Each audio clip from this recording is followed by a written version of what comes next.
Hello everybody and welcome to today's video. Today I wanted to talk to you about the difference between the old supply and the new supply and the reason why the narcissist has different types of supply. Why they leave them, why they come back to them. All right, so let's jump in.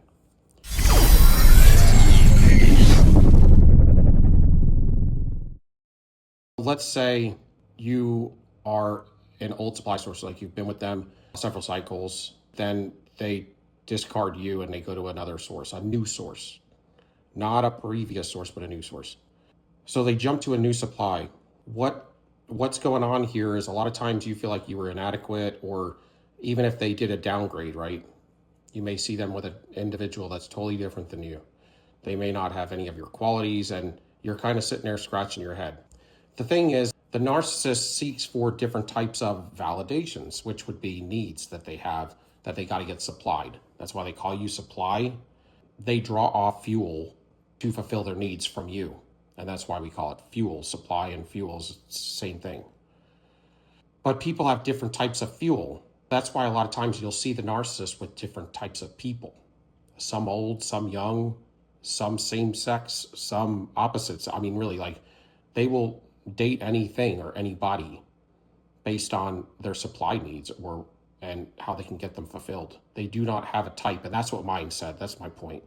Mine told me very early on that she did not have a type, and that struck me really weird.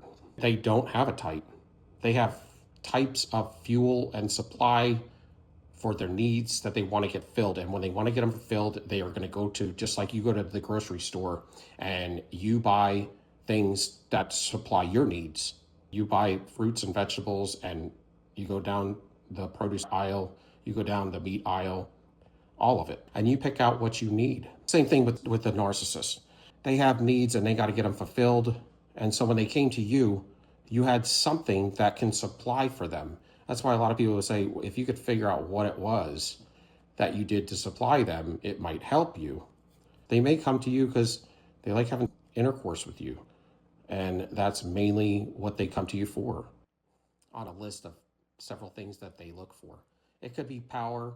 You could have power and clout. They could have that type of clout that gives them opportunity to be successful in meeting more people through you as a plug or something. I mean, because they don't really care. They always try to get into your inner circle because they'll even date them. After they break up with you, they'll cheat on you with them just to spite you. So now you're going to get betrayed by maybe one of your best friends or several of your sometimes they'll sleep with all of them. I've heard some terrible stories. I don't know how people survive that. But they do things to spite you, but they do things also to supply their needs and to bring more power to them and to increase their harem. So chances are, if you were an increase of their harem, if you're the top of their harem and you have friends and they're similar to you, if they can get them too and keep them all isolated and just have different cycles with each one, they can increase their whole harem as far as the wealth to them. So these are things that they will do. But when they go to the new source of supply, there's different things that are going. They look for a cheerleader. They look for a lover. They look for a caregiver. They look for a sexual partner. They look for clout, opportunity, and the financial opportunity as well. So these are different situations where just the simple ones, a scapegoat, somebody to blame, somebody for some sort of support, emotional support. These are all the different supplies in a nutshell. Maybe when they came to you, they needed a caregiver. They needed somebody to emotionally love them. And they're going to do all of these things with you, though, while they're with you, because they got to act like it's a relationship, but it's really a transaction.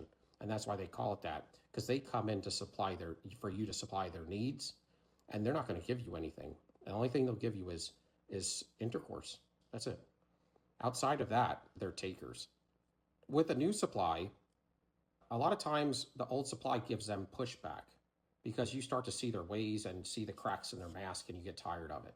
So they call it mirroring back to them who they are, meaning they're trying to project onto you and you just project it right back, and they don't like that.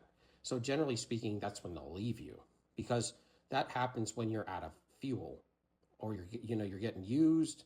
You start to realize it. You start to get sick of it with all the grace that you've given them. So then you start giving it back.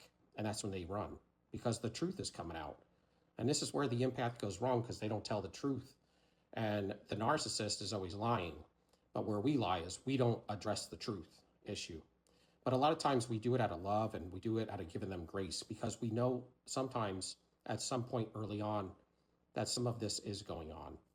Maybe not understanding that the cheating is going on, but that they have injuries and you really like them maybe. You like the idea of them. So you may supply that need and or you're out of fuel. And they also get bored and they're impulsive. So they can't do anything that is long lasting.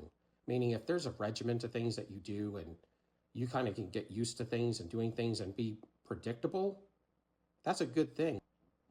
With the narcissist, they can't do that.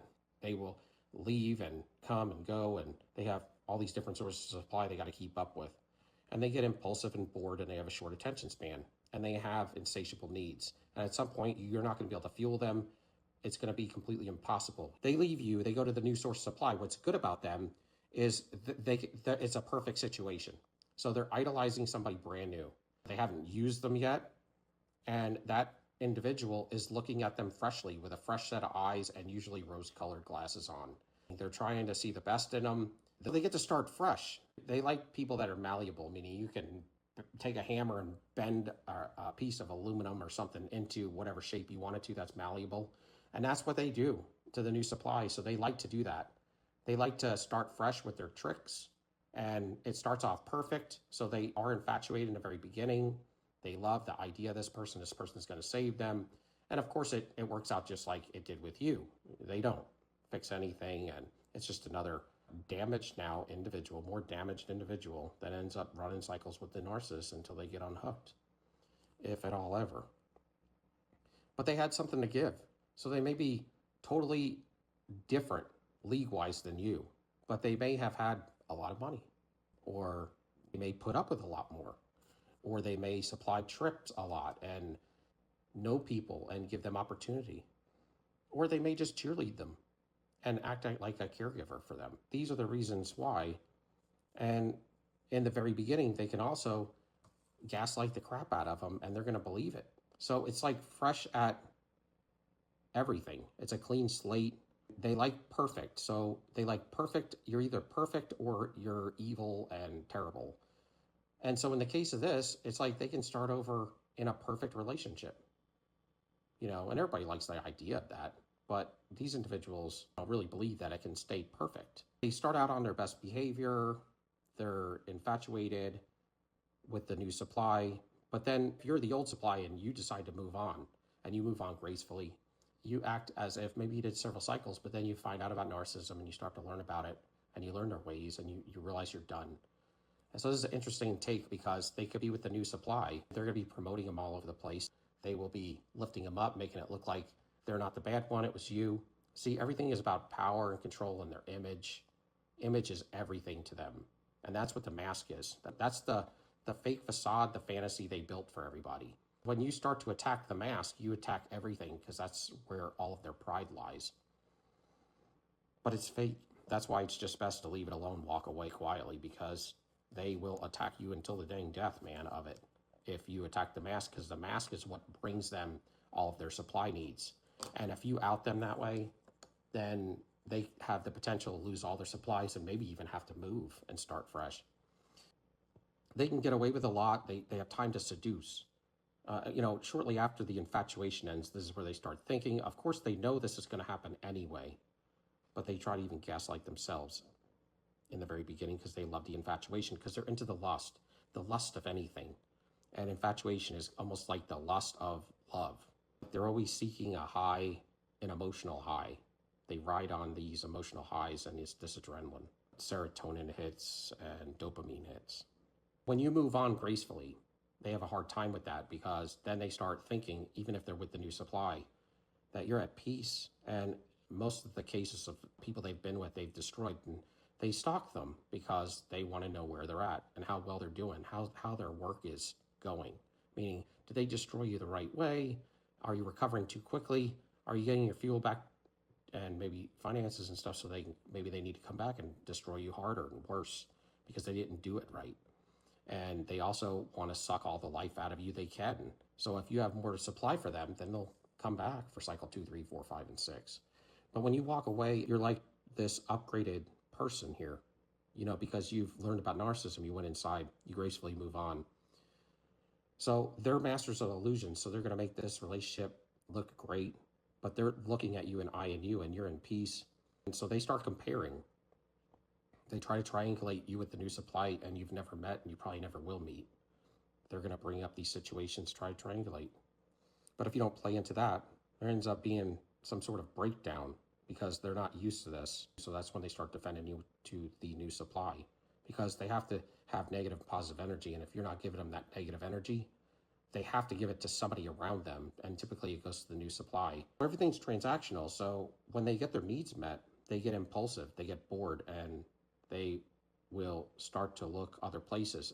They tend to look at you when they get in these points in time, say the impulsivity, they start to nitpick at you, and they start to find the flaw in you so that they can find a way to leave. In a sense, unconscious probably. And so that's where the devaluing gets worse. They do this good supply, bad supply thing, triangulation, and they try to get in your ego, because that's what they do when they meet you. They take you out of your higher self, your spirit man, and bring you into your ego, your real fleshly self. So that's they get you pumped up egotistically yourself. You can be an empath that's pumped up egotistically by them. They find these little spots in you and they exploit them, maybe childhood wounds and things like that. But when you've moved on, they start to have this sort of regret. They underestimated you. You're doing great and you're living life and you're growing, you're glowing up and you're healing and you're getting a different walk to you. They have this regret, but their regret is more in the form of, you were hiding this from me. Or if you would have acted like this way you are now, I would have stayed with you. So they always have to reframe everything because they're in this fantasy that they got to keep the fantasy alive, which is the mask, and that they're perfect. So they got to kind of rationalize it away, but still they have a hard time with the truth of it all. It's hard to rationalize the truth away. The fact of the matter is you don't want them anymore. And when you don't want them anymore, they have to get hit with some sort of truth that whether they wanted you or not, they cannot have you because you refuse them. Now that says a whole different statement, because they want you, and that's obvious in their head, in this situation. But they can't, normally they would just go get you. They would say, hey, like it never ended or something. You'd be jumping to every beat that they ask you to jump to. But now you're just kind of like, they can come up to you any which way and you're going to turn them down. So they have to deal with that. The truth hits them in the head. Then they have some sort of resentment, kind of like you mistreated them, or you somehow used them in a weird way because of the way you are now. You weren't like that with them then. But what they never want to reflect on is you weren't like that with them because they were always lying and cheating and never giving, and they never could be found, always disappearing. At some point, the empath's not going to fully give themselves to somebody when they start acting like that. So then they get irritated because you have moved on, and then it starts to become rageful. And they'll stalk you, watch you from afar, and try to reframe the narrative to protect their fragile ego. And then it becomes envy and jealousy and then toxic rage. And it continues to remind them of what they lost, because they can't have you if they wanted you, and they do in a situation like this. So they take it as a failure, like they didn't win, they lost, they were defeated, they got beat and you got the best of them. And the lack of contribution to the way they handled things starts to hit them. And they think that you were holding back on them the whole time, and they rationalize it like that, and somehow you mistreated them. They get restless, they're longing for you, and then they get emptiness. But these are things that creep in. And this thought of you still lingers in their head daily on a daily basis, because they don't normally lose like this. They normally are able to abuse, use, and misuse every individual that they meet, because they usually pick their targets and they're pretty accurate about what they can expect, how they can expect to control the situation with them. So they're only going to pick targets that they feel like they can tack down and they could turn them into sources of supply that they can revolve in cycles with, that are never going to leave them, and they're always going to be able to control strongly and just leave the supply source permanently when they upgrade in their harem at some point, or just emotionally, or just detached period at some point when they've just used you all up. And that's what they normally do when they target a source.